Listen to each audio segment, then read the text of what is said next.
Hi, everybody. This is Rolande Sumner, and I am the CEO and founder of Life After Service Transitional Coaching.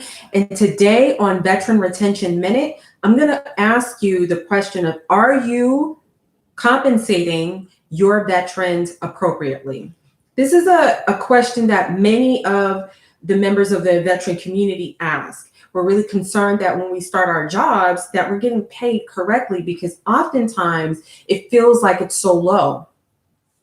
And speaking with other HR professionals, it often feels like the correct compensation for veterans is not being made. There's a lot of fear that if you hire a veteran and they're not capable of handling the job, that you're going to lose money. And so many HR professionals pay less than what they could pay if it was someone else who wasn't a veteran.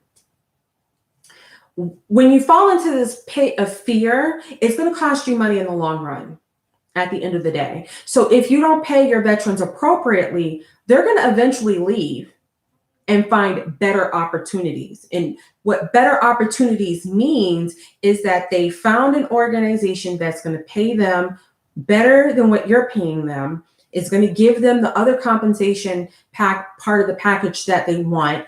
And it's going to probably give them more professional development and advancement, more of what they want. Generally, it's pay or time, but a lot of times it's pay. And so I implore you to really review your compensation policies and review what you're actually compensating veterans as opposed to other people who have the same experience, and see if you're paying them correctly. If you're paying all of your employees below a particular average, you probably want to bump up everybody. But you definitely need to look at, if you're looking at veteran retention, look at their pay. Are you compensating them correctly? If you're not compensating them appropriately, why? Ask yourself some deep questions. Why did I choose to pay the veteran below what everyone else is getting paid? What is the base of my fear? Are they really more qualified than I thought they were qualified?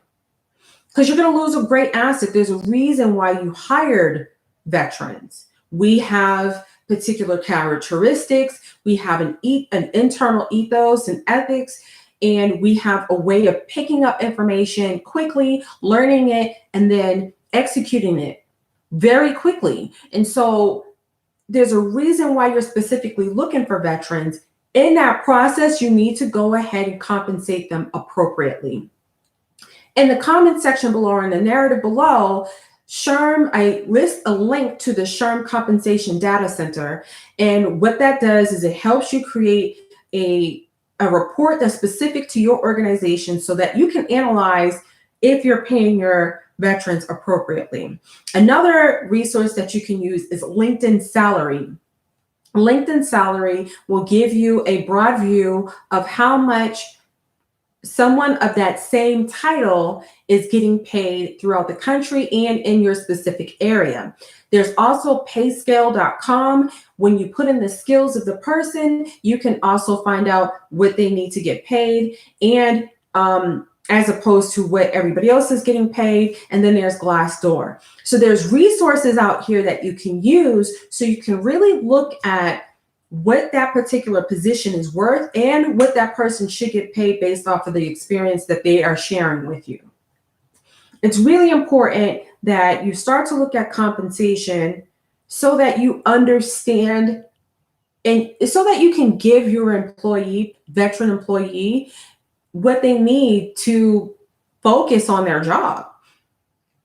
People will disconnect once they discover that they're being compensated below what they're worth. They will disconnect. It doesn't matter if they're getting paid 6 figures or if they're getting paid 2 figures. They will disconnect. And though pay is not the top reason veterans leave, if they don't recognize the advancement opportunities, if you're not giving them professional development, if they don't like their relationship with their coworkers or their supervisors, guess what? Pay is just another excuse for them to leave. Even if they're getting all of that and the pay isn't right, they still might leave because they still need to support their family just like you do. So look at their compensation, see if they're getting paid correctly. And this is for all employees, but we're talking about veteran retention. So we're going to talk about veterans. And if they're not being paid appropriately, work out in the compensation package how you can compensate them more, either in money or other benefits that they will definitely use. And the reason I say definitely use is because you can have an employee resource group or a veteran resource group and nobody uses it because it's optional. You want to have resources and benefits that they will definitely use. Not just something that you have available, but they're really not going to use unless they're forced to use. Offer something that they are going to use. Even make it mandatory if you have to. You are going to give this particular benefit to them.